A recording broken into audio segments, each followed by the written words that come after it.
Yohanes pasal 3. Percakapan dengan Nikodemus. Adalah seorang Farisi yang bernama Nikodemus, seorang pemimpin agama Yahudi.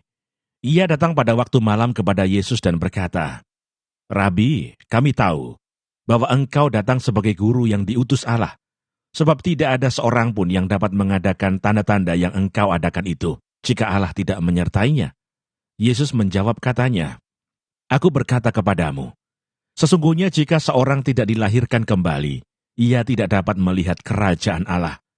Kata Nikodemus kepadanya, "Bagaimanakah mungkin seorang dilahirkan kalau ia sudah tua? Dapatkah ia masuk kembali ke dalam rahim ibunya dan dilahirkan lagi?" Jawab Yesus, "Aku berkata kepadamu, sesungguhnya jika seorang tidak dilahirkan dari air dan roh, ia tidak dapat masuk ke dalam kerajaan Allah. Apa yang dilahirkan dari daging adalah daging, dan apa yang dilahirkan dari roh adalah roh. Janganlah engkau heran karena aku berkata kepadamu, kamu harus dilahirkan kembali. Angin bertiup kemana ia mau, dan engkau mendengar bunyinya. Tetapi engkau tidak tahu dari mana ia datang atau kemana ia pergi. Demikianlah halnya dengan tiap-tiap orang yang lahir dari roh." Nikodemus menjawab katanya, "Bagaimanakah mungkin hal itu terjadi?" Jawab Yesus, "Engkau adalah pengajar Israel, dan engkau tidak mengerti hal-hal itu. Aku berkata kepadamu, sesungguhnya kami berkata-kata tentang apa yang kami ketahui, dan kami bersaksi tentang apa yang kami lihat. Tetapi kamu tidak menerima kesaksian kami. Kamu tidak percaya waktu aku berkata-kata dengan kamu tentang hal-hal duniawi. Bagaimana kamu akan percaya kalau aku berkata-kata dengan kamu tentang hal-hal surgawi? Tidak ada seorang pun yang telah naik ke surga, selain daripada Dia yang telah turun dari surga, yaitu Anak Manusia. Dan sama seperti Musa meninggikan ular di padang gurun, demikian juga Anak Manusia harus ditinggikan, supaya setiap orang yang percaya kepadanya beroleh hidup yang kekal.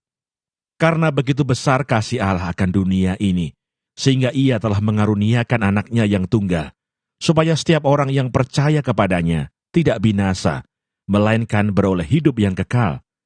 Sebab Allah mengutus anaknya ke dalam dunia, bukan untuk menghakimi dunia, melainkan untuk menyelamatkannya oleh Dia.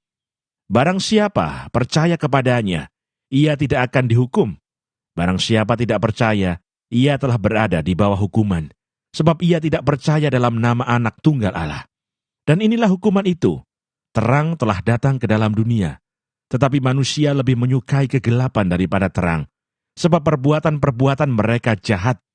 Sebab barang siapa berbuat jahat, membenci terang, dan tidak datang kepada terang itu, supaya perbuatan-perbuatannya yang jahat itu tidak nampak.